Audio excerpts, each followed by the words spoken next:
Very good. Okay. Welcome to Jozi.js, everybody. It is great to see all your smiling faces.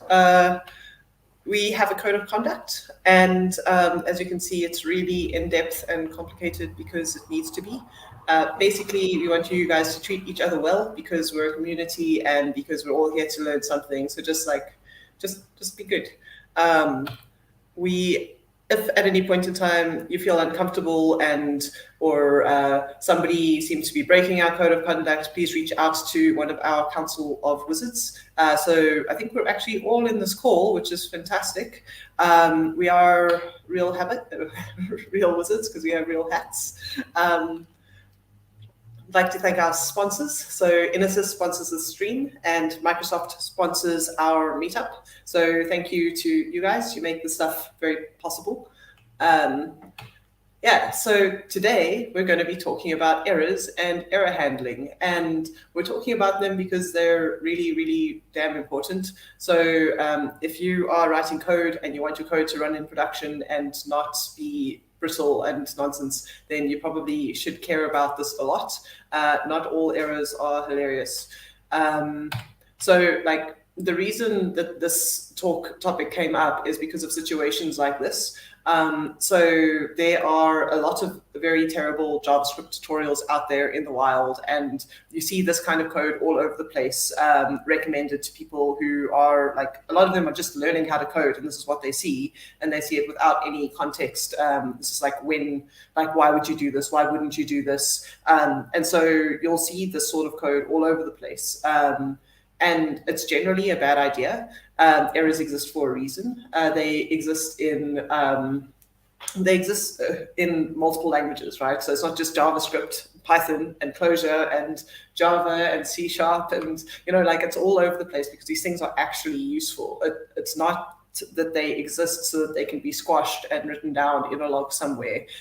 These are tools that we can make use of. So when you're dealing with errors, you just need to be quite thoughtful in what you're doing. And so that's why we're talking about this. We're going to teach you a bunch of stuff about good practices and how to hopefully do these things right. And yeah, we hope it's very useful.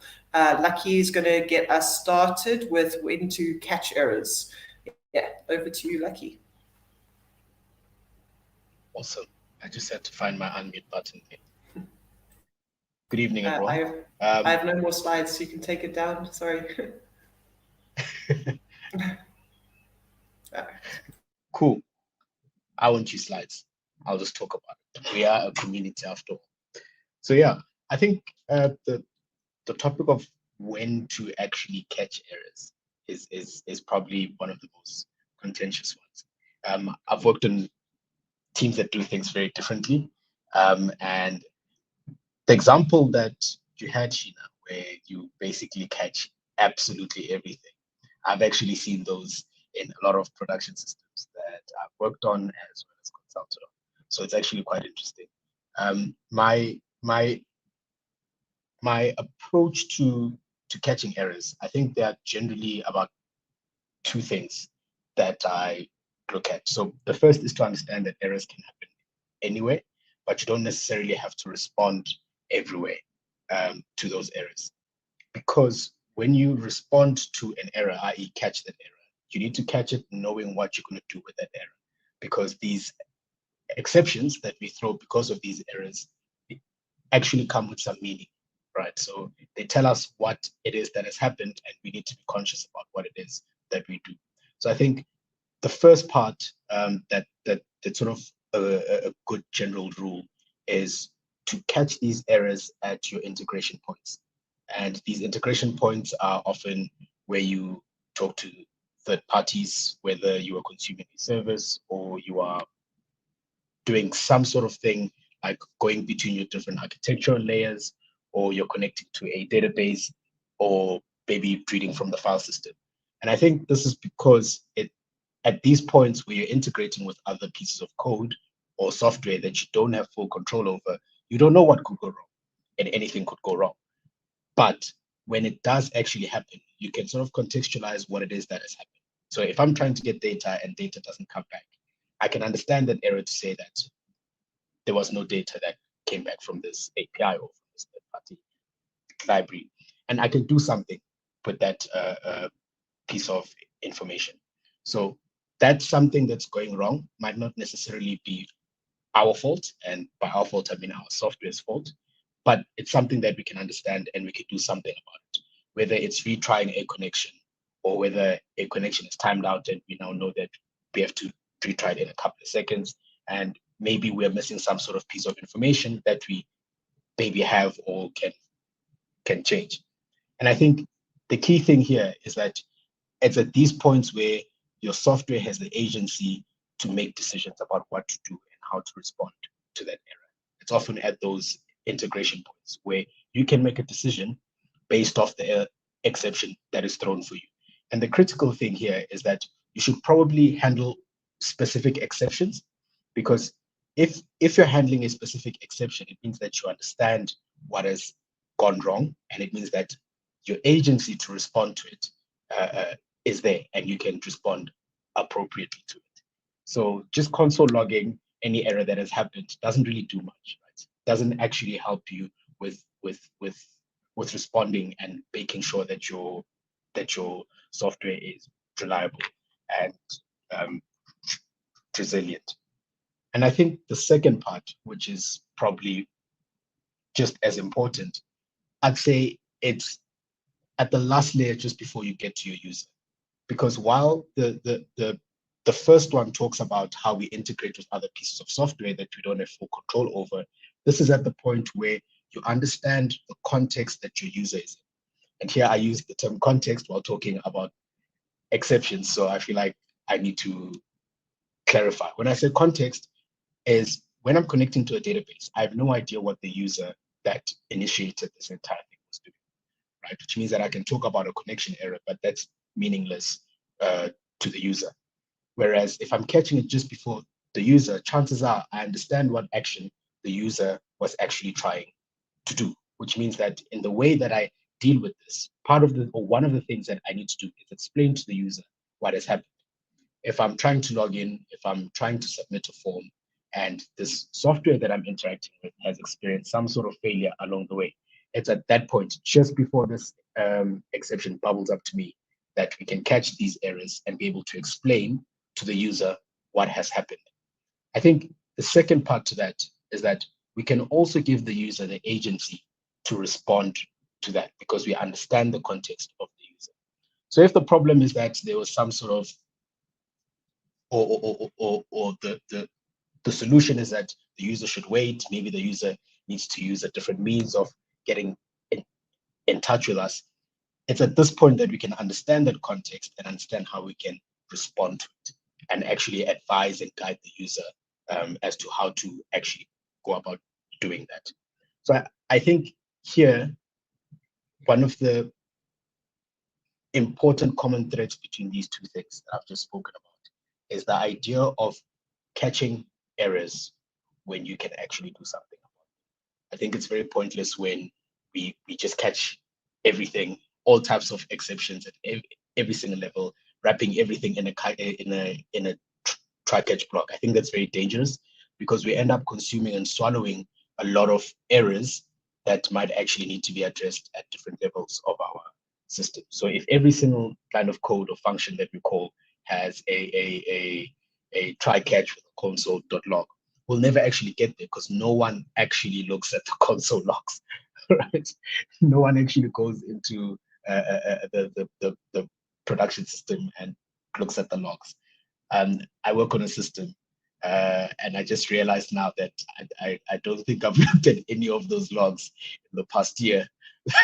so it's quite interesting, right? Because we go and we put in all of this infrastructure, and unless something drives you to go and take a look at those logs to investigate what's going wrong, those actually seldom get the attention that they deserve. So for me, the best practice is to catch these errors where I can do something about them. Either write the software in a way that makes the application resilient so that the application itself can respond to it, or put it next to the user in a meaningful way so that the user has the agency to still be able to do what they actually intended to do.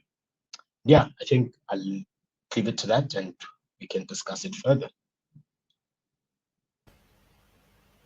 Awesome.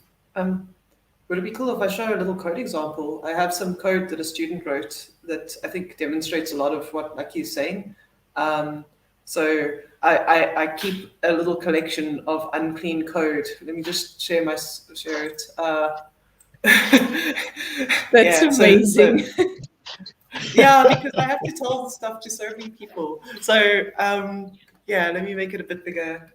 So this piece of code was from a student who needed to write just write some functionality for managing some visitors who came to visit us, and they need to be saved in the database. So they made a query, which is cool, and then they try to like do the thing, and then they catch it, and they just log the error, and then they're like, sweet, let's just close the client. So this is a problem, because I mean, you're not gonna there's like a couple of problems, but like this catch is an issue, because imagine how this function is going to be called. Like maybe it'll be called from the front end, maybe it'll be called by some other piece of client code, right? And how, let's say you've built a front end, and in your front end you have a form, and in that form you get to create a visitor, and you click the button to save, and an error happens. Then what? You know, like if something bad happens, you want to be able to maybe give some feedback to the user. And how is the client code going to know that there was an error? Like, is the client code now going to be monitoring the console log? No. Like ideally, you should just allow the error to bubble up to where you can handle it, as Lucky said. So I think that's an illustration of at least part of what you're saying. Yeah, absolutely. So actually, sometime last year, I had to deal with a government department, and I had to submit this form with my details. A very niche government department, and they needed my details and the kind of work that I do. And the system kept telling me, or kept just being blank. So it would come back and say, okay. So I would click the button. It would look like things happened, and then there's nothing that's prompting me to tell me whether things failed or succeeded. And then I'd get an email asking me, please capture your details again. So I ended up, of course, pressing F12 and looking at the dev tools, and it kept coming back with the 200, right? To saying that everything is okay, but then they would keep telling me that something's wrong. It took me getting a call with their IT department for them to say, you're actually missing that field there. It was actually just some form validation. And I'm assuming that the error was thrown somewhere, but they probably caught it and they just logged it. And there was no way for me to know that I did something wrong, because clearly I was the one who was capturing incorrect information. And that's where we start seeing the problems, by not communicating what went wrong to either the application or to the user. Although if you communicate and say, sorry, something went wrong, like that's not actually resolving the issue. The person can clearly see that something happened, right? So I always have concerns about that. Is that actually a meaningful art, right? It's like something as simple as a character count, right? That's something that we can validate and tell the user, hey, maybe your phone number needs an extra digit. Sure. Hopefully we shouldn't be throwing errors for validation things, but I think we're going to get onto that in the next section. Yeah. Sheena, could you check up that code sample again? Sorry, just the thing that I wanted to point out is that, like, the only fault I can see with that code sample is that they're trying to catch an error in the first place, right? Because there's nothing meaningful that we can do if they fail. There's no recovery path for that, right? You can't retry that, because who knows? Sorry, Jerry? That's what I was about to say. Like that's this try catch block is pretty pointless. Like you should just let that error bubble up. It's an error that's inexplainable in this case, right? Yeah, I think with the potential caveat that the client needs to be closed, otherwise there's going to be knock-on impact. If you take a look at it, that they're using the finally more meaningfully than they're using the catch block. But then I would suggest Yes, that that's a code smell, right? Because you want to clean up your resources on a generic manner as a part of your web request ending, if anything is unused. And considering that we're talking about JavaScript code, you can just keep using that same client, right? Getting the same reliable reference and not ever ending it actually gives you some performance wins, to be quite honest. And maybe you want to, like, in this case, we're dealing with visitors, but maybe actually you need to insert something into multiple tables because maybe you need a transaction. You don't want to just like close the client randomly as well. So there's, lots of stuff there. There's another example I just made just now. How's this? Tell you right now. So this happens a lot as well when people make these gigantic try blocks, like huge, and then like even if their catch is completely sensible, if something goes wrong and they need to like figure out what happened, it's like, is it this line? Is it this line? Is it this line? Is it this line? Just put the entire function in a try catch. It's fine. Yeah, this is fine. Like make the tries small, like as small as you can, and then life gets a lot easier. Truth. Although the error should have a line number in it, right? But still, can't you believe the night? Okay. Regardless. Ideally. It also makes the intention of your code a lot clearer if your try catch is smaller, because you'll be like, I'm intending to catch the error that might happen in this line. And if the intention of your code is clear, then again, life just becomes easier for you, your future self, anybody else who works with your code. Like, clear intentions.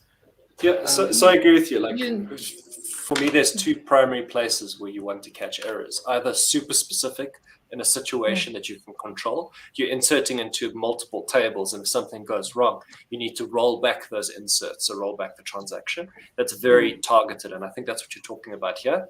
And then nowhere else, right, except at the topmost layer, like where you're replying to your web requests, where you can do something about it, where you can meaningfully log that information, or you can, or even better, like as if Lucky wants client-side UX around what went wrong. Let the API do whatever it needs to do if you can't clean up, and let the front end handle a 404 or a 500. So this was going to be my question regarding something that Lucky actually mentioned, because there is a point where we say, but we catch errors where in the integration point of like our application, which is a different thing from the section that's going to follow, which is where we throw the errors. And it's a question that I wanted to pose to the rest of the panel, that what is actually the right behavior? Because ideally, my thought would be to catch it at the most highest level, at an application level, and catching that error. So whatever comes up, so that it's a predictable behavior, but also there's a catching at an integration level. And I want to kind of suss out the thoughts of everyone regarding those kind of approaches. Yeah, so I think, Jerry, go. So one thing I was going to add to what Mike was saying, and I think it kind of answers your question in a way, really, is what I would think is when you catch errors that you're expecting to happen because you want to do something about them.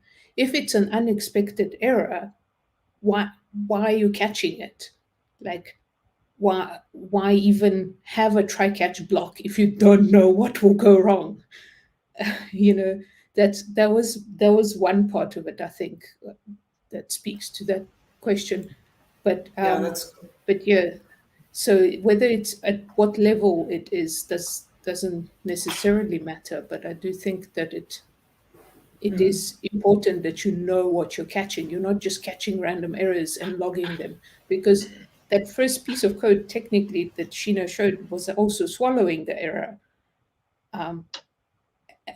Like that kind of stuff can get you into a lot of trouble in production systems if you're just swallowing your errors or overriding them somehow. Yeah.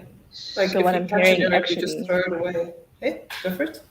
Sorry, what I'm hearing then from that is that in what you just said, reiterating it again, is that levels should not matter. at any point should not matter. It's when you catch an error when you know what you want to do with it, pretty much. That's what I think, at least, because we actually had a problem like this a while ago, where a 401 error was somewhere along the way being overridden by a 404.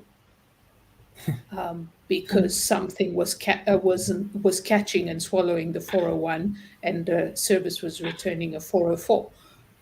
When you look at your logs for that, you get so confused. It's like, no, but the endpoint is there. Why is it a 404?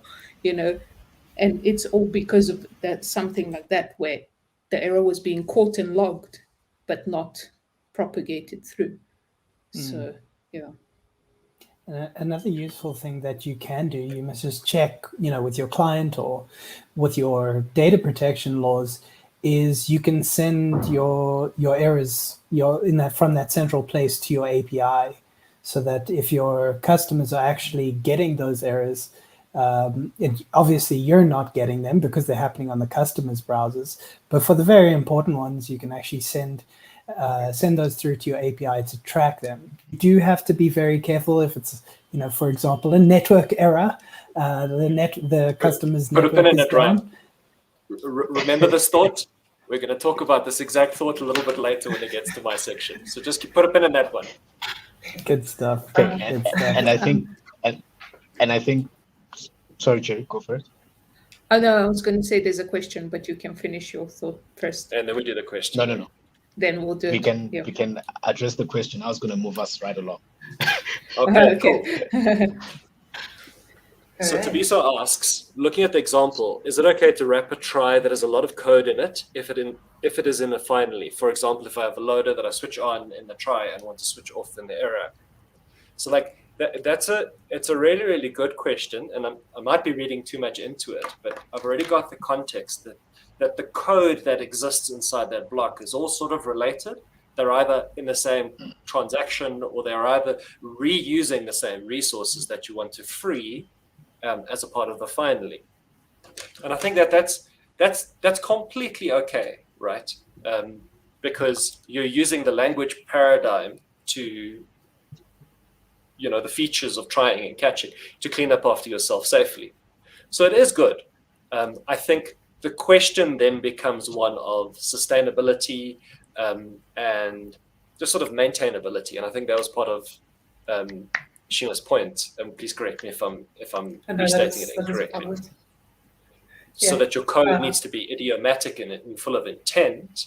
And if that means within that try catch refactoring stuff into potentially methods or meaningful methods, so that your catch happens at a meta layer, where it's a whole bunch of additional sort of granular work that happens in methods or subroutines below that. That can also work. Yeah, so I guess the rule is make it as small as possible, but no smaller.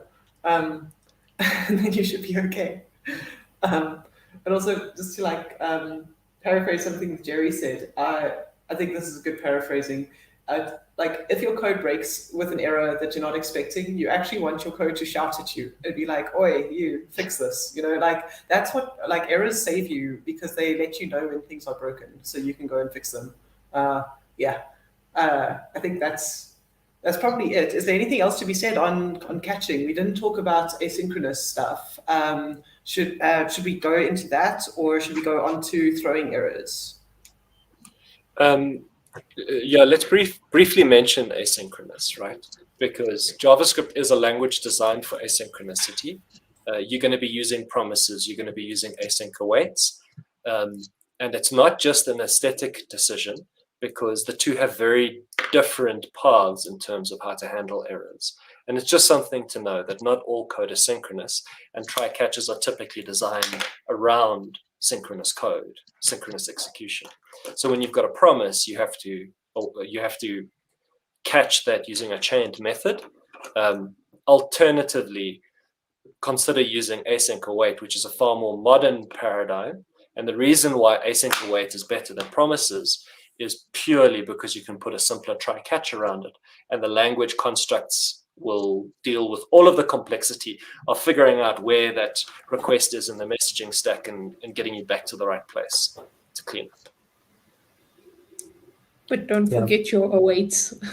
Then the catch won't fire. So much sucks if you forget the await. In fact, just await everything, even if it's synchronous. It won't hurt anyone. Yeah, just bind Don't actually. await as a code snippet to your spacebar. So I just like added quickly. Awesome. So I think that's a really good point for us to segue onto when to throw errors. Okay? Yeah. Yeah, that is me. All right. I separated this into potentially 3 or 4 things I wanted to talk about, but I'll probably skip the second one.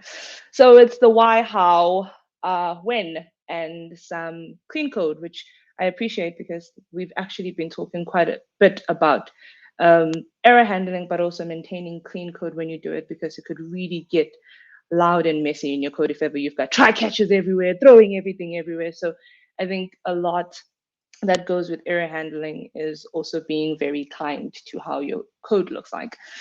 And to that, why we throw things and particularly exceptions. We want to help with debugging. All right. It's supposed to, what Sheena just said earlier, that your code needs to scream at you when something is wrong. So you want to be throwing these exceptions so that you know that something somewhere has gone wrong and it needs to help you debug and find out what the problem is.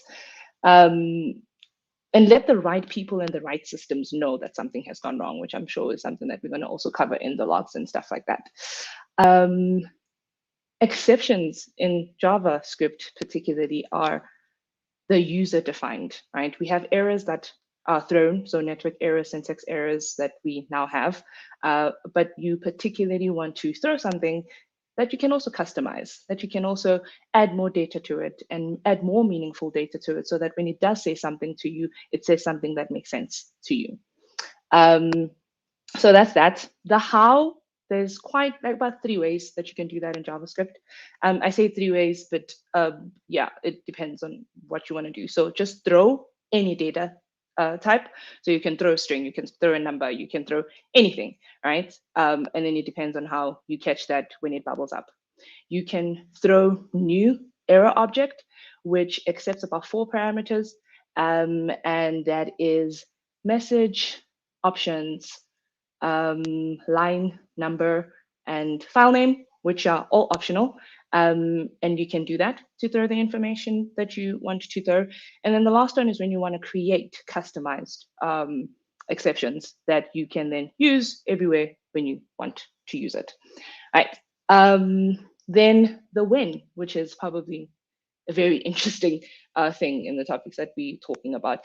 As I was researching this topic, I heard or read this thing where this writer said, it's always easier to plan for a failure at a particular point in your code than it is to anticipate failure everywhere, which to me talked to another thing that we already mentioned, where you need to throw your error where you know that a problem will occur, number one.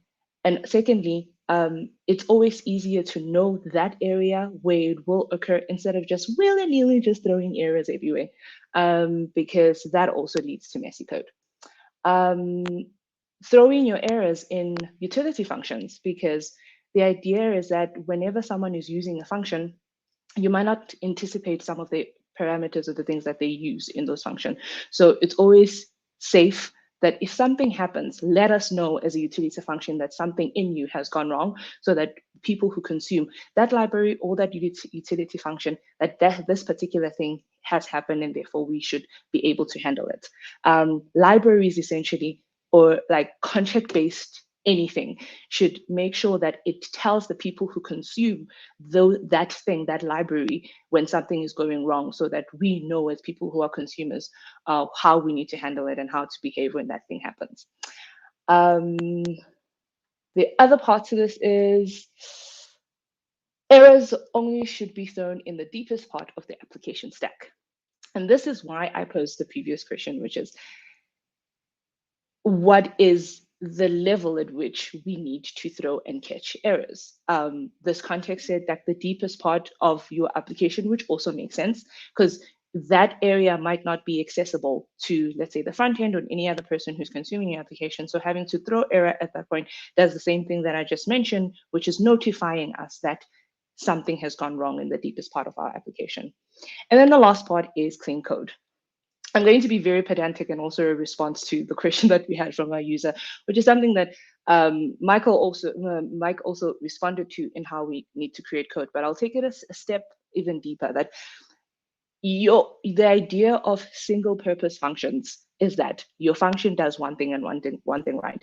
If the try catch block is not the first element or the first line of your function, then your function is doing way too much. So ideally, things that where you throw errors, separate that part of logic of your code somewhere else so that it doesn't mess up or doesn't pollute the rest of your application. Because all of these things where you're trying and catching and doing all these things could mess up logic and where you need to debug and help yourself with errors. Provide enough context with your exceptions. So if it's possible that you could not only write the message, but the function that this thing occurred in, any other thing that's not user-related data, so that when it is thrown, it is very explicit to the people who are consuming that application or library, what has gone wrong and where that problem actually is, because then it helps you with your debugging process. I think those are my throwing finds. Questions, thoughts? I just want to say that I agree with every single thing that you have just said, and I couldn't have said it better. And like, I think everybody should rewind immediately, or maybe not immediately, after this. Just go and rewatch that part again, because it's all true. Yeah, that's awesome. I see a bunch of questions are rolling in. Should we answer any of those? Let's chat do it. So maybe let's start with this one. Yeah. When using try catch finally, how necessary is a finally clause as opposed to just a catch? So can I say something on this? This 100%. used to be one of Microsoft's favorite questions on their certification exams back in the day when I used to write C# certification exams. So they always used to have a question about with like code snippets of try, catch, and finally, and you had to figure out which was the right one to use. There'd be one with just a try catch, there'd be one with a try finally, which I've done, and there'd be one with a try catch finally, and there'll be the answers, and you have to. But anyway, yeah. So, anyway, we can carry on now. I just wanted. That's the first thing I thought of when I saw this question. So your best position to answer the question, Jerry. I was waiting for the answer. Exactly, brain. I think the answer is go for it. Well, the finally block runs always, whereas the catch block only runs when there's an error. That's the difference. Yeah. So you mentioned also try finally. So I actually had a practical application where I needed to use that very recently. So we are tracking jobs in progress. So we've got a background worker. So I increment the number of jobs as soon as we pick the item off of the queue. I try to process it, and then finally I decrement the number of jobs. But I don't catch the error because the error handling for that function is actually happening further up. So I just allow it to rethrow. So that leads us on to the next question, actually, which is really, really cool, right? So perhaps the question that the person wants to address is try finally a code smell? And the answer is both yes and no. And I think the default is yes. If you're using a try finally, I want you to stop, look at what you're doing, and thinking, what you've done. What have I done? This is wrong. Go from the perspective of thinking that you've introduced a code smell. Then try and figure out if it's necessary. Because in the example that Ryan gave, like it was necessary because he wants the error handling for the queue to click in to put the message back on the queue, but to decrement the number of things that he's going to process in this batch run, right? Absolutely the right use of the language construct for that particular situation, because he's using it appropriately. But I think start from a perspective of like, if it smells, it probably is a code smell. Like if you stop to question it, the answer is almost certainly yes. So it's almost like if we have a process running like some JavaScript code, and we actually want the error to bubble outside of that process. So like the process needs to break, then it makes sense to not actually handle the error or something like that.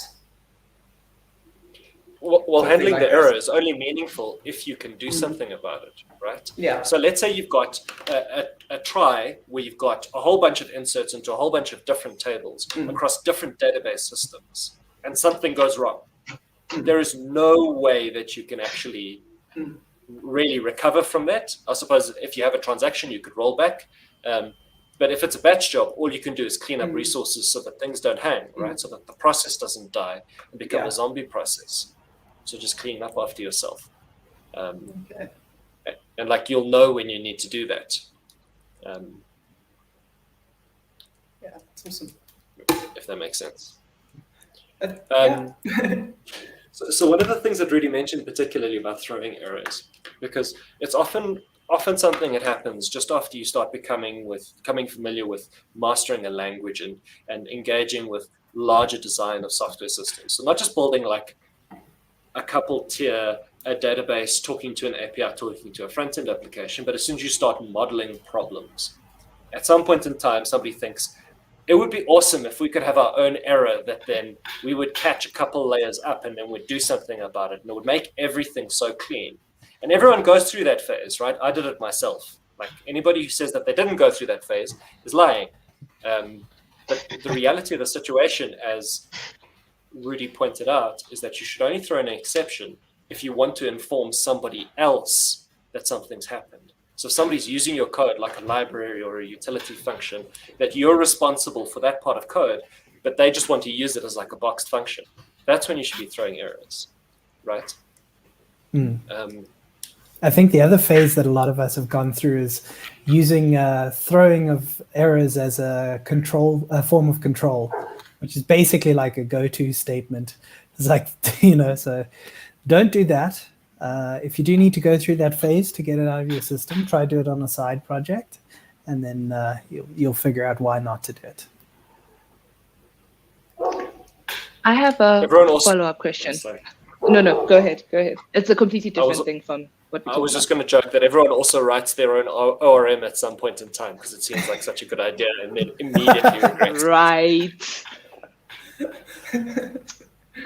My question was going to be throwing errors with messages versus error codes, right?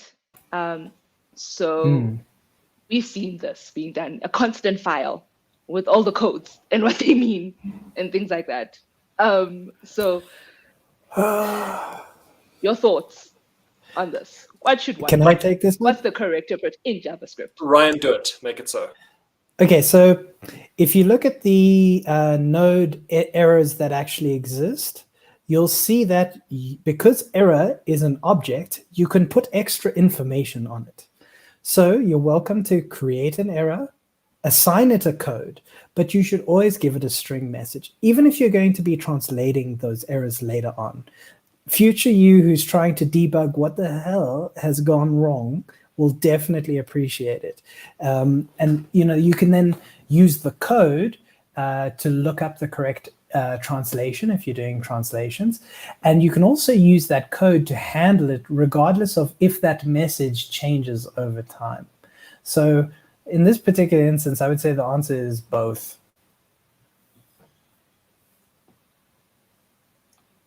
More information, right? Put as much information in as possible. Like the thing that kills me is like everyone goes through that phase where they then take those error messages and they'll refactor them out into a const file or something, right? And they'll import that const file and like we'll be so cool and clean, or our code will be so amazing. Seriously, Control F or Command F is the simplest thing that you could possibly use. Just find that damn string. And I don't want to find the string in a constants file and be like, oh no, now I have to figure out where the variable is used. Like if I could just find the string, I'd be right there where I needed to be, you know? And we're in JavaScript. JavaScript is really good at strings. Bad at numbers, good at strings.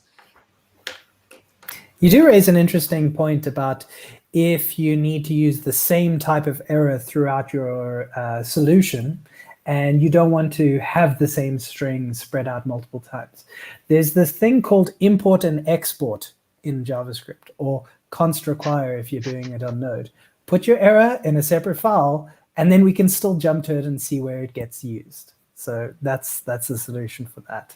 Please don't copy paste a string into 700 different places. Copy and paste the string into 700 different places, please. Because find replace is just as easy as couldn't find, right? I suppose you're right. In VS Code, you can find usages of a file, though, so it does make it easier. But don't assume that people are using that tool, right? Because there are times where you've only got a terminal, you're inside a Docker container or something, or you're on a server somewhere and you're trying to figure out what the hell is going on. And you don't have to find those people who code in Vim. Yeah. Max. There are so many Those people are scary. There are legit so many situations where you end up on one of these terminal tools. Like finding your way around one and knowing how to handle it is really important, because you're going to find yourself in a situation where you have to find that code. And what, are you going to copy it down onto your local machine, hope you get everything, wait for node modules to copy just so that you can do a find usages? So we have one more question on finally. Should we talk about this one last question on finally? Do I really need to add a finally block, or can I just continue with my code outside of the try catch instead of using finally? So yes, you can continue with your code, but if the catch runs and exits your code, then the finally won't run. So that's the point of the finally, right?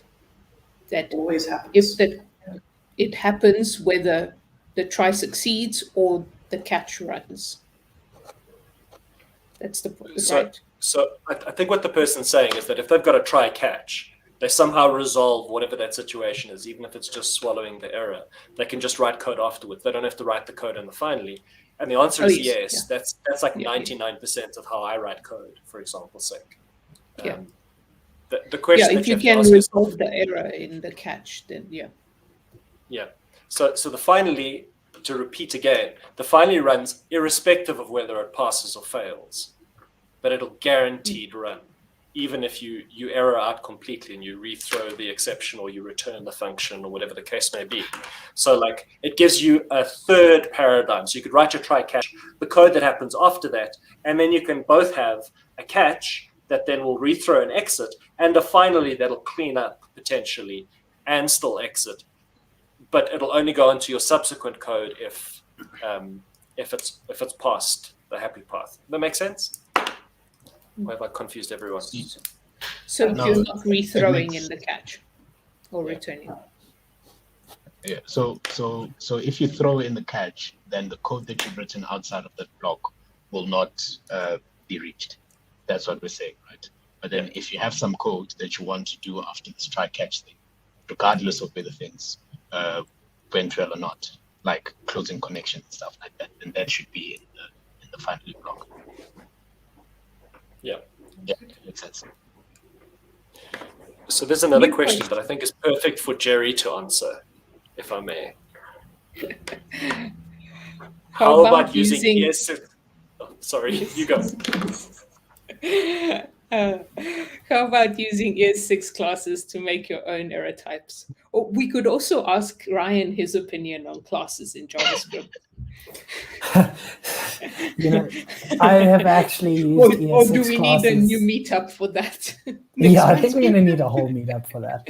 But I have actually used ES6 classes to make my own specific type of errors that I wanted to handle differently in the catch block.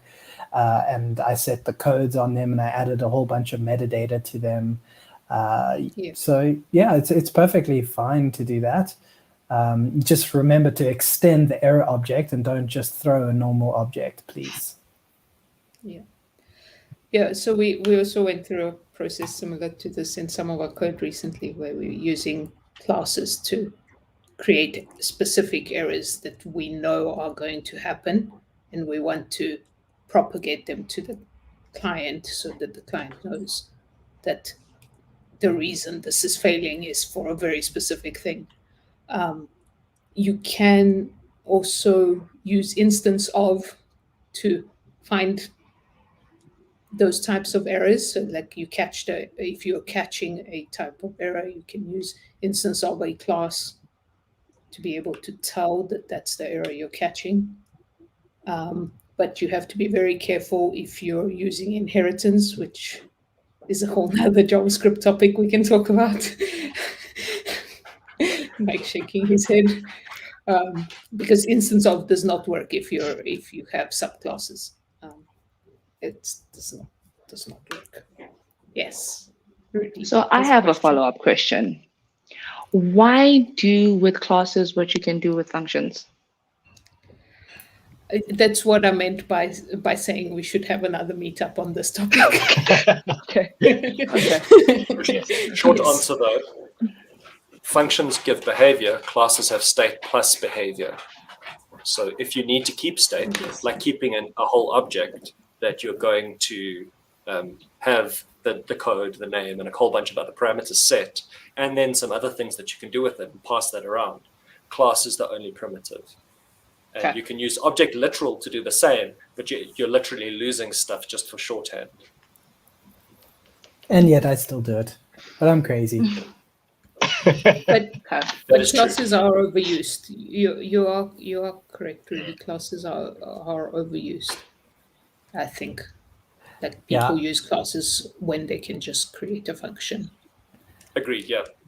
Yeah, as far as I'm aware, there's no like factory function for constructing errors in Node or JavaScript. I think you kind of are forced to use the class, which is a bit of a sad thing, but there we go.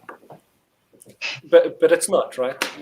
None of the language parameters should be taboo. If you want state and behavior, you should use a class, end of story. You don't have to use a class for everything. No.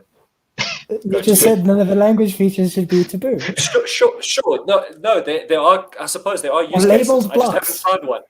Labeled blocks. Labeled blocks are evil. We're not digging in deep. We're back in 1995, people. Things are bad in 1995. For those of you out there watching, if you don't know what a labeled block is, don't look it up. You don't need it. Move on with your life. Pretend it doesn't exist. Or go to statements. Yeah. So Tabiso points out closures inside functions. That's not quite the same thing because you're not then passing that function reference around, right? It's complicated. You can do it, but if you've got a function that you're creating an instance of that has state, that's a class. That's literally class is the keyword for that idea. Anyway, I'm not gonna go on any further. Should we move on? Yeah. Let's move on because we're running out of time. There was that pin that we dropped earlier. So that's logging. Yeah. Let's talk about logging. I'm going to share my screen. I wrote some code. I'm going to share screen. Can everyone see this? Yes, everyone can see this. Okay. So this is logging for people, right? I'm going to log my error. Seems reasonable, right? That's not logging your error. That's called swallowing an exception. And swallowing an exception means that everything that you've done, all of that error metadata that's happened is dead. It's gone forever. And it's a really, really bad thing to do. So like, please, simply put, please don't do this. Don't do this ever. Unless you're trying to prove a point or you're writing just code for yourself that you're going to delete immediately. This isn't really meaningful. Because like on top of swallowing the error that's just happened and suppressing it, you're also losing error information. At best, you should do something like the following, right? Particularly on the front end, where you can meaningfully recover from the error, do something to roll back that state, do something to unbreak the things that you've broken wherever possible, and then still propagate the error using console.error. And the reason why you want to propagate the error to the log in this case would be, and we've discussed this at depth, right, is just so that it's at least still visible, so it surfaces on sort of globally things that you can do to pick up global errors. One of them being monkey patching console.error so that you can do more stuff with it. You can log into a different place. Maybe you've got a logging configuration on Node.js that's going to pick up console.errors and write them to a file, things like that, right? But this is also meaningless unless you recover from that error. You might as well just throw it all the way up in the first place. Okay, but I think we've discussed it. Yeah. You mentioned monkey patching. So I recently had to do exactly that for logging. So for those of you who might not be familiar with it, what you're basically doing is you're overriding the basic, the actual console.error to do something different. So it's still going to then be able to do your own one. And you can, Mike's showing you an example of how to actually do it. If you're going to be doing it often, and you need to be able to toggle between your overridden or monkey patched version and the original one, there's a really nice library called Shimmer, which will do that all for you. 100%. So thank you very much for bringing that up. I didn't actually think that we need to explain what monkey patching was, but you're right that we do. It's useful. It is a very, very sharp tool. You will hurt yourself if you are uncareful or uncautious with it. But there are, like, this is how your frameworks work. This is how Express works. This is how React works. It monkey patches primitives to do additional stuff on top of what it's doing, right? But even this is not really meaningful. So like logging is probably the single most valuable thing that you can do with your errors, specifically your unexpected errors. So we're not talking about like cleaning up database connections. So catching there is actually not really important. It's the finally. So you want to make sure that you clean up the persistent stuff. We've spoken to death about that. But for everything else, not logging and not logging meaningfully means that you never know that it's happening, right? You're just completely oblivious and, hey, our system is running fine until something falls over massively and like, oh, wait, we're actually getting 100,000 errors a day.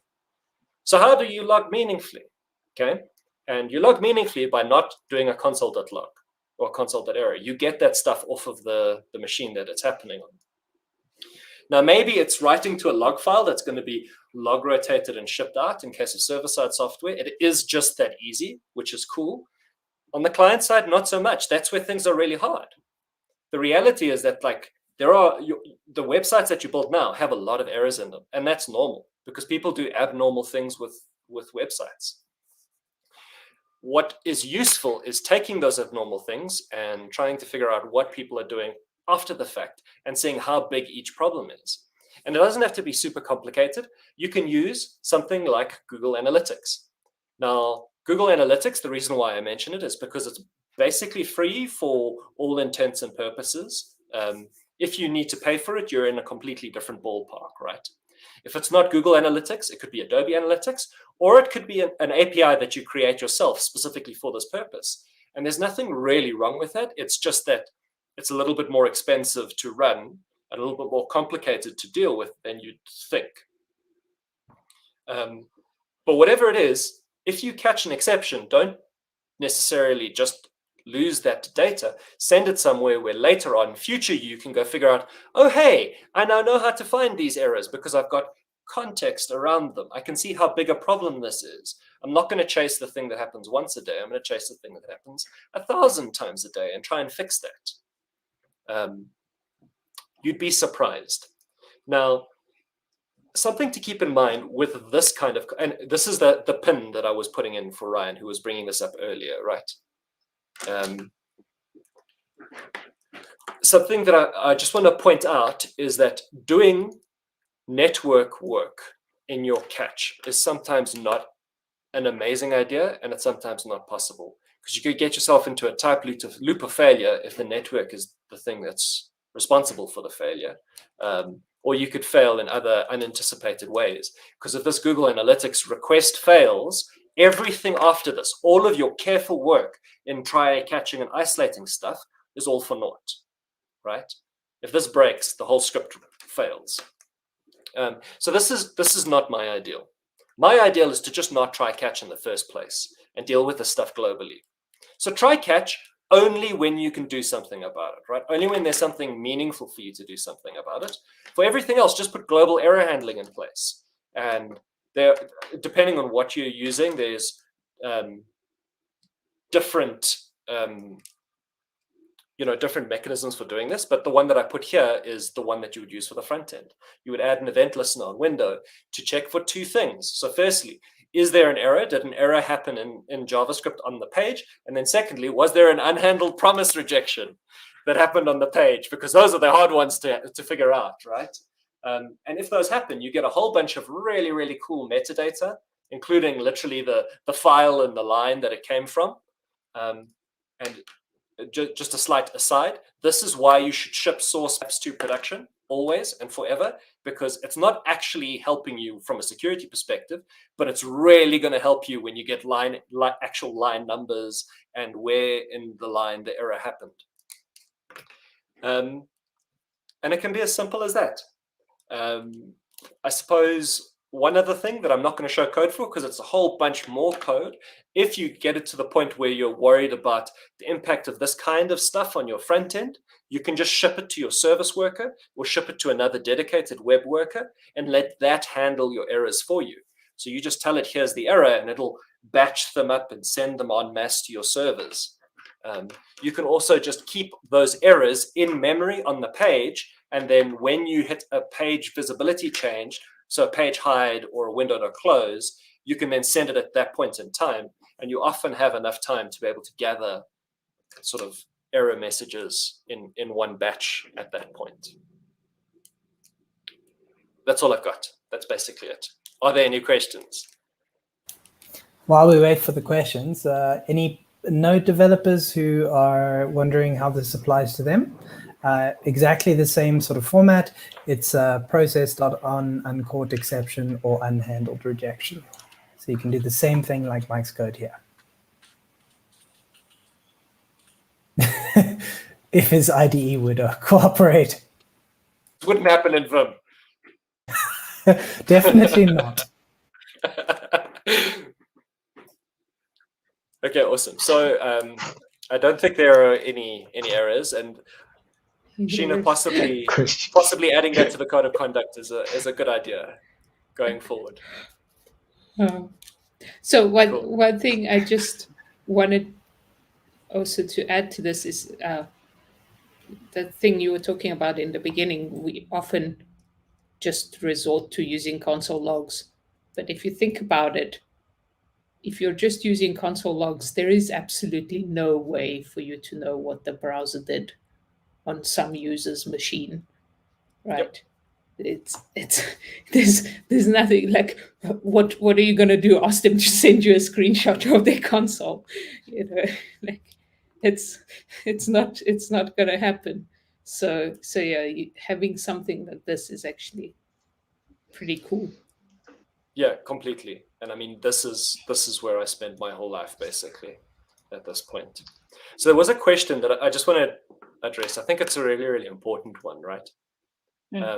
So Ashraf asking, is the throw catch not handled in a separate thread like it is in languages like Java? And the simple answer is no, it is not handled in a separate thread, because with JavaScript, the important thing to remember is that you only get one thread. That's it. You can make extras yourself, but it's a whole bunch of work to do that. You get nothing for free. And it's comparatively newer. Now, the important thing, and I'm going to be very precise with language here, is that the context is different between the throw and the catch. So you're literally in a different memory space. So you can't necessarily rely on the same variables. Now, in a simple example with synchronous code, that's fine. In an asynchronous example, it's definitely not fine. And that's where things like async await really do a whole bunch of magic to get you back to the same context so that your code can be simpler. But yeah. I think the next question's also a good one. Okay. Rethrowing errors. Somebody catches, logs, and rethrows. So no, catch, log, and rethrow is definitely not a great idea. Rather add in global error handling that can just catch the errors and throw, literally like this code that's on screen, right? Just catch it at the outermost layer and then log it there, and it'll be more meaningful. What I have seen used meaningfully is trying something that has impact. So like either a database connection or a web request or opening a file, catching, closing up and cleaning up after yourself of all of that stuff, and then still rethrowing the exception so that it bubbles on upwards, so that everyone knows that it was an unhandled database connection error, even though you've closed down all of the other stuff around it. Anybody else have any examples?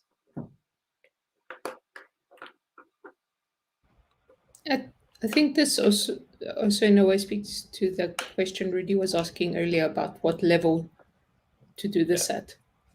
And like we were saying, at the top possible level is where you catch errors.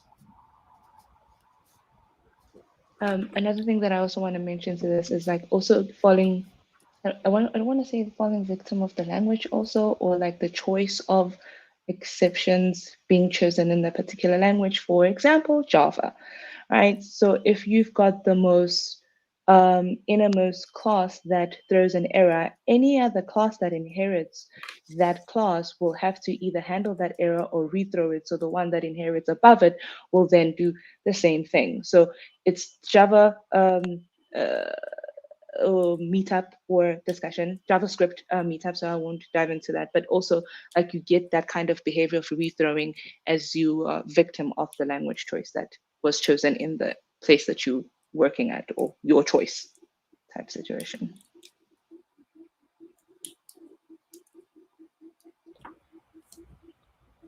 Cool. Good point. I Jerry, had you a want to say? question. Yeah, go for Oh it. no, I was going to say we should move on, but if we have more questions, we should carry on with this. Oh wait, what's the next topic? Debugging and recovering. Recovering. Okay, all right. We can move on because I'm also maybe I forgot it because it was related to logging stuff. Okay, never mind. When I think about it, I'm just going to interrupt whoever's talking. Like, aha! I just remembered. Cool. Okay, go, Jerry. Okay, so recovering from errors. Well, so I kind of split this up into two things, right? Because on the client, there's two kinds of errors that we get. On the server side, we get lots of kinds of errors, connection errors. But on the client, there's kind of two kinds of errors we get. There's errors that are known errors, so they're the user's fault. The user did something wrong, and therefore there was an error. And then there's the kind of errors that it wasn't the user's fault, it was our code's fault or the server's fault or something else. So I'm going to talk about it in context of recovering from those kinds of errors. Firstly, the user mistake errors. Those are generally because, I don't know, the user filled something in wrong, they mistyped their password, that those kinds of errors are easy to recover from as long as you tell your user what they did wrong. And it speaks to a little bit about what Lucky was talking about earlier with explaining errors correctly to the user in order for them to be able to recover. It's a bit of a UXy topic in a way, not really that much JavaScript, I guess, but it's things that can really irritate people and put them off your website if you don't do it right, because there's something about that I read about earlier when I was reading up on this stuff, and seeing an error on a website apparently triggers your cortisol level, which is the hormone that causes stress. And the more you stress out your users, the less they're going to want to remain on your website, obviously, right? So there's certain things we can do to make sure that we don't stress out our users too much when they make a mistake. Firstly, showing them errors that are ambiguous can be really irritating. You know, just something went wrong. Okay, but what? Was it my fault? Was it your fault? You know, what went wrong? That kind of thing. Then using condescending or negative words to explain the error, words like, or even symbols, you know, having a big red cross is an error, things like that. That kind of stuff triggers users. So we shouldn't use that. Or even words like making it sound like it was the user's fault, that something's gone wrong, things like that. Putting your errors in the wrong place. I recently went through the painful process of trying to renew my driver's license. And then you fill something in wrong and the error appears somewhere, but you can't find it on the page. And it's not like clearly visible. And so you need to put the errors in the right place. And then lastly, unclear expectations from the user. So you need to tell them exactly what they did wrong. If they typed in a password that's too short, you have to say how many characters it has to be, not it's too short. Simple stuff, that kind of stuff. Yeah, it's not really, it's more of a UXy thing, but it's also the kind of thing that when you catch those kinds of errors, you need to return the right messages so that the client can display them properly. Anyway, but now let's talk about the unknown errors. The errors that something happened, wasn't the user's fault. It may have been the server's fault. It may have been some other code that you wrote on the client. We don't know what it was. How do we recover from that kind of error? Well, firstly, all of the stuff we've been talking about, right? Throwing the correct kinds of errors in order to be able to recover from them. There's certain errors that we can retry. So like, it's sometimes safe to retry, for example, network connection error, because if my Wi-Fi went down for a millisecond and that's why my request failed to the website, that should be a safe thing for the client to retry to call the server again, because my internet might be back up. But on the other hand, there's certain things we can't retry because the code we're calling might not be idempotent. So then we would pay for something twice, you know, and that would trigger a lot more cortisol. But so let's talk about some examples of what you can and can't retry. So usually, if we're talking about HTTP type errors, 400 codes are the kinds of codes you can't really retry. If it's a 403 forbidden, it probably means no matter how many times you try, it's going to return 403 forbidden. But if it is, for example, a 503 service unavailable, then maybe the service will come back up, right? So we could try that again. But we can't keep retrying it continuously as well, because we all know what happened to Facebook the other day, and then everyone that was trying to open their Facebook app was actually, in a way, kind of DDoSing the Facebook servers, because the more you retry the service unavailable and the service is still unavailable, the more chances are that you're queuing up more requests on the service and therefore making it unavailable for longer, potentially. So how do we retry stuff?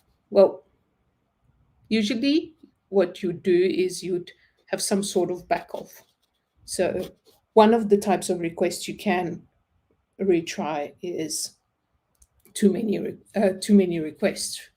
So if you're requesting something like registering a user but doing it too many times, or sending an email or something like that, the server might return 49 too many requests. We can retry that again, but we can't retry it straight away because obviously we've tried it too many times now. So we use a backoff. It could be a set backoff, but that's not the best practice. So like 1 second or 2 seconds or whatever, 5 seconds. So it's usually good to make it an exponential backoff. So try it in 2 seconds, then try it in 4 seconds, then try it in 8 seconds. But it obviously would get to a point where retrying this thing, there's no point anymore. Clearly, like, it's not going to work. After we've gotten to like 16 seconds, it's probably not going to work, and the user's probably getting irritated because they're still waiting and we're still retrying. So there also has to be a cutoff point. There has to be a point in time where you've retried this so many times, it didn't work. We now have to show the user an error and they must try again later, or we must log out and we must log our errors and find out what happened.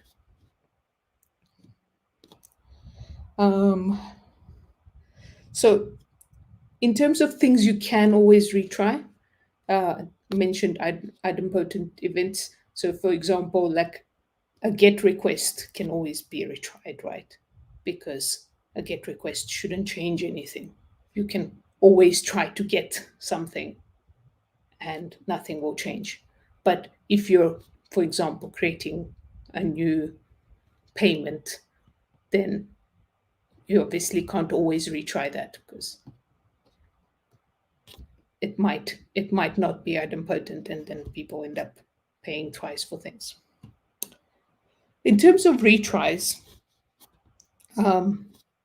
there's one thing that's cool that I learned about that I didn't actually know when I was reading today about errors, is that servers can actually send back retry headers to the client to know whether a certain request can be retried or should be retried, or how long to wait until the retry happens, which I thought was really cool, and I didn't know about it. And it's something that would be very useful for clients, I think, because often clients don't even implement retries for certain requests. But if you tell them which ones they can, then it's super easy to implement that kind of thing. Yeah, so that's on recovering from errors. It's not always easy to recover from errors on the client, especially because we often don't know what the user is doing. But that's why the logging thing is pretty cool. Debugging errors on the client can be very hard, especially if you don't implement your logs correctly, because at the end of the day, you can't see what's going on a person's computer in order to be able to tell them what's gone wrong. So usually trying to reproduce the error in your environment is the way I've debugged client-side errors before. I'm not sure if anyone else has any other ideas in terms of that, but yeah, trolling through logs and trying to replicate what the user did is what I do. Yep, that's me. That's it. That's all I got. Makes a whole lot of sense to me. I think an important point to raise is that browsers are also different, right? Particularly if you're looking at finding issues that you spot client side. You might have somebody that's complaining about something breaking, and you can't assume that they're running the same browser that you've tested on. And even if they are, you can't assume that they're running the same version, because different browsers have different browser versions have different bugs. And it's really different important to- devices have different versions of the same browser that work differently. Yeah. Yeah. Yeah. So that's also that also brings us back to the logging a little bit, right? Like that's the kind of stuff you need to log. And I know a few months ago when we spoke about privacy and how dangerous the user agent string is, but I think this is one good use of the user agent string, is that if you had that in your error log, you'd be able to figure out what browser version they were using and what device they were using in order to help the user not experience the error, which is, I think, what the user agent string was meant for, not invading people's privacy. Yeah, and if you end up using Google Analytics or trying Google Analytics, it gets a whole bunch of that stuff for free. You don't have to write it, right? You get to know That's cool. which browser it came from, roughly where it was, versions if they're available. You get groupings of errors together, so you can, with other user behavior, anonymized, so that what they were trying to do, the sequence of pages they hit in their overall session before they hit the error. And those are all really, really important for knowing what. Did I freeze? I think I froze. No, you're back. You're back. You did freeze for a second, but you came back. I don't have a think I question. can hear you. Oh, Possibly. can you hear Mike, us, can you Mike? hear us? I can hear you now. I am now on the fiber line. My computer has very helpfully decided to run the last hour off of my tethered mobile device that's plugged in. Oh gosh. The killing and failing over was when I ran out of data. So that sucks. Yeah. Yay me. Sorry. Yeah, so Google Analytics are cool. It's cool. Yeah. Question. Are there, any more questions? Yes. Retrying strategies. I think in most of my career, this has always happened, not the way anyone who has either written it or anyone who's experiencing it was happy with, right? From sending emails that people then afterwards received multiple emails because retries happened, and then million messages went to people saying exactly the same thing. What is the go-to based on people, like maybe they've had experience with this, but because I haven't as much as I'd like, just like observing the standard, or like what you need to like do when you have to retry certain transactions. That's maybe writing, okay, maybe not retrying writing to the database as Jerry just mentioned, but like sending emails, for example. What strategies have other people applied in the past? Even though, like, and have they worked? Well, did you feel confident when you were writing that code that this is going to do what you think it's going to do? What do you do in those situations when you have to, not have to, but want to retry something? You got to keep track of stuff. So like, keep track of the fact that you're about to send that email, then keep track of the fact that you just sent that email and it happened. And then you do the same thing with the next email. But that could be maybe expensive in some other ways because it slows stuff down, but it's not like a big deal. I think that would make me feel very sure. Yeah.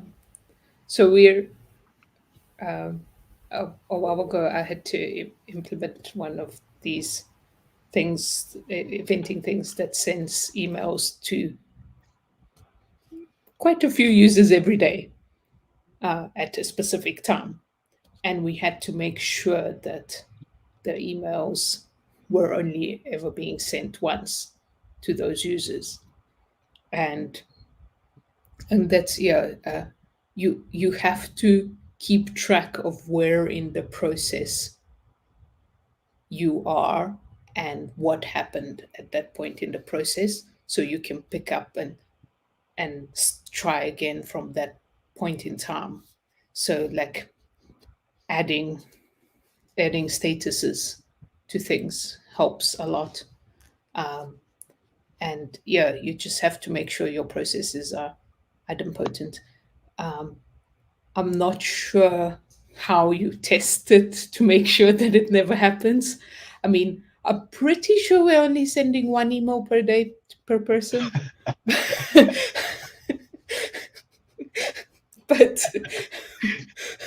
But you never know. I mean, no one's complained yet, and our customer support people are generally very much on our case when something goes wrong. So No news is good Okay. news. no news is good news, yeah. But it has, until recently, it did prevent us from trying certain other things, like adding in an extra like notification, push notification, or email, or things like that, because we were worried about our state. But then recently we started refactoring that, so the states make a bit more sense now. So we're hopefully doing even better. Awesome. Thank you. Awesome. It looks like there aren't any more questions from the audience. Is there anything else that from this room? Good to go. I think this Rudy, was super did you fun. remember your question? Hmm? The logging one. No, and then I switched context completely to recovering. So it's okay. Ashraf says something. I think we can bring that up. I don't know. I don't know about dead letter queues. Does anyone know about dead letter queues? So that's what we use. Uh-huh. But the problem is queuing systems like we use the AWS SQS have their own retry mechanisms, which you have to Work around. make sure that you know how they work, so that they don't retry your message before sending it to their dead letter queue. And also, you should still make sure that your code doesn't allow the double send, not just rely on the queuing system, I think. But thank you, Asha, for the that shout. Comment. Yeah. Okay. Awesome. I think we've probably run out of stuff to say. Shall we say goodnight? Cool. Looks like Thank Mike's you, frozen everybody, again. for attending. Yeah. Cheers, yeah. Thanks, everybody. Bye. Cheers, everyone. Bye-bye.